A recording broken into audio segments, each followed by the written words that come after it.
বাংলা গেরুয়াময়। বারাসাত থেকে খড়গপুর একটাই আওয়াজ, গর্ব করে বলো আমরা হিন্দু। বাংলার মাটিতে রামনবমীতে এবারে গর্জে উঠল গেরুয়া সৈনিকরা। শক্তি, সংঘ আর সংহতির ত্রিশূলের সাজিয়ে এবার বিজেপি বলছে রামনবমী মানে শুধুই ভক্তি নয়, বদলেরও প্রস্তুতি।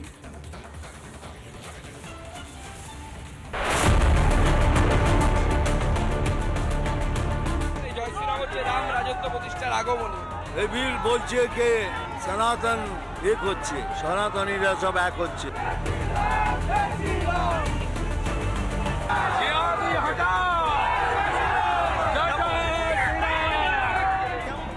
এবছর বাংলা দেখলো অন্য রামনবমী। একটাই স্লোগান, জয় শ্রীরাম। সর্বত্র উড়ল গেরুয়া পতাকা। এ এক অন্য রবিবার।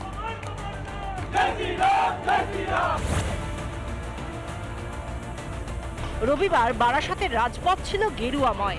সামনে রাজ্য বিজেপির সভাপতি সুকান্ত মজুমদার, পাশে বিজেপির রাষ্ট্রীয় কার্যকারিণীর সদস্য মিঠুন চক্রবর্তী। গেরুয়া স্রোত ছাপিয়ে গেল জনস্রোতের সব হিসেব। বারাসাতের রাস্তায় যেন মিঠুন সুকান্ত জুটি গড়ে তুলল হিন্দু জাগরণের নতুন ক্যানভাস। জয় শ্রীরাম, রামের বজ্র নিনাদ যেন জানিয়ে দিল হিন্দুদের আর দমিয়ে রাখা যাবে না। আজকে মানুষ, লক্ষ লক্ষ মানুষ রাস্তায় নেমেছে, তা প্রমাণ করছে যে মানুষ 26-এ পরিবর্তন করার জন্য, হিন্দুদের সরকার তৈরি করার জন্য এবং সর্বধর্ম সমভাবে সরকার, appeasement of none, development of all, সেই সরকার তৈরি করার জন্য প্রস্তুত হয়ে গেছে। এবং মানুষ এই যে জয় শ্রীরাম শুনতে পাচ্ছেন, এই জয় শ্রীরাম হচ্ছে রাম রাজত্ব প্রতিষ্ঠার আগমনী। এই বীর বলছে কে সনাতন এক হচ্ছে, সনাতনীরা সব এক হচ্ছে। এটা সনাতনীদের ভিড়। আমি তখন থেকে বলছি, গর্ব সে কও আমি সনাতনী। বারাসাতে যদি হন সুকান্ত, নেচে দেয় শুভেন্দু অধিকারী।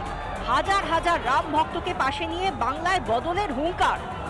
25,000 রামসেনা হাঁটছে ব্যারাক বাড়ি থেকে সাইজ করতে এসছে। আচ্ছা, শক্তের ভক্ত নরমের জম, সম্মিলিত সংঘ শক্তি। আমার যে দায়িত্ব আমি পালন করেছি। দিলীপ ঘোষই বা বাদ যান কি করে? খড়গপুরের মাটিতে প্রাক্তন রাজ্য সভাপতি একেবারে নিজস্ব মেজাজে ধরা দিলেন।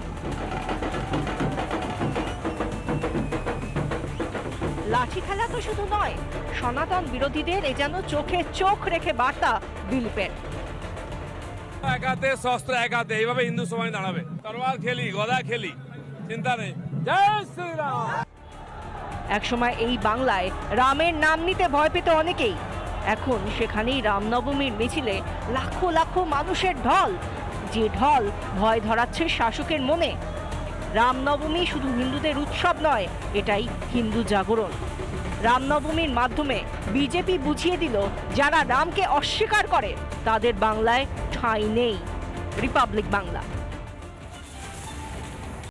নানা ধরনের কন্টেন্ট দেখার জন্য লাইক করুন, শেয়ার করুন আমাদের ফেসবুক পেজ, সাবস্ক্রাইব করুন আমাদের ইউটিউব চ্যানেল। পাশাপাশি অন্যান্য ব্রেকিং নিউজের জন্য অবশ্যই চোখ রাখুন রিপাবলিক বাংলায়।